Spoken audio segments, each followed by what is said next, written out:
Head tap, head tap.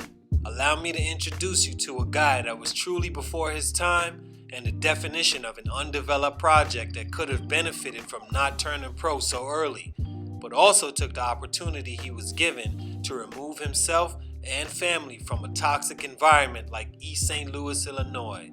Yo, it's your boy JC, Stunted Growth, and today, Darius Miles, born October 9th, 1981. Having spent some time in the Midwest, I understand exactly how dangerous this area is. Although it gets the least amount of recognition, East St. Louis is a place that has been at the top of the charts in murder rate for decades. But from there, birthed Darius Miles, a lanky 6'8" small forward that could jump out the gym, an athletic specimen that had most of the talents needed to be a generational player. He was exactly where we see the game go in LeBron, KD, PG, and the Melo era. A tall wing that could lead their franchise and do it all. Miles was almost this before all these guys. He also had the charisma and swag that people around him could believe in. So what happened? Why isn't he this great player that the world thought he would be? Miles entered the 2000 NBA draft where he was selected 3rd overall, which was the highest a player coming out of high school was ever selected. He was selected by the Clippers.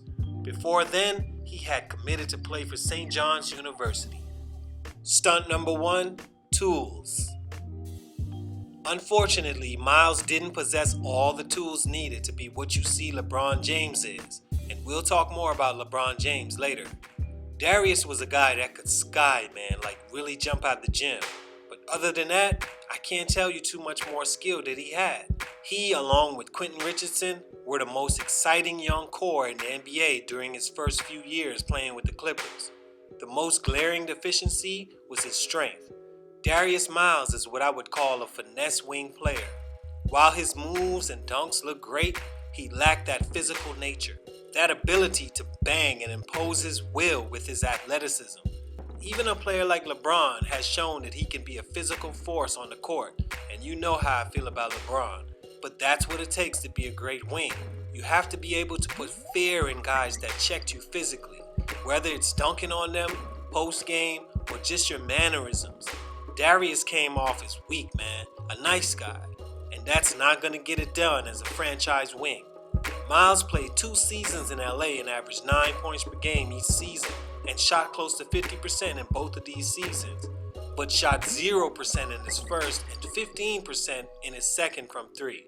This means 2 things. He couldn't shoot, nor did he attempt to, which leads me to stunt number 2, his jump shot was non-existent. Look, I hope when it's time for my son to play basketball, he at least learns how to shoot the basketball consistently. I have people inbox me all the time about tips on how to become a better player. I speak to kids that want to become a pro one day, and you know what I tell them? Learn to shoot the rock. I can't stress this enough. If you don't put time in learning everything there is to know about shooting, like where you would get good shots, footwork, form, follow through, quick release, you'll be out of the league, or much worse, never make it there. Let me tell you something, guys. Everyone in the league can jump. Not many can shoot.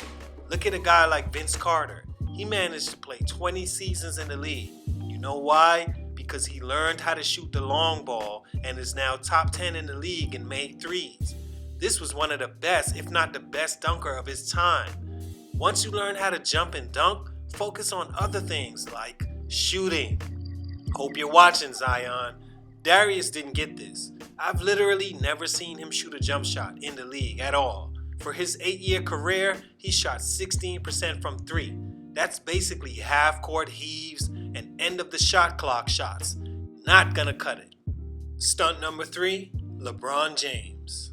I don't think you can really just bring a high school player in and really just think your team gonna really turn around like that.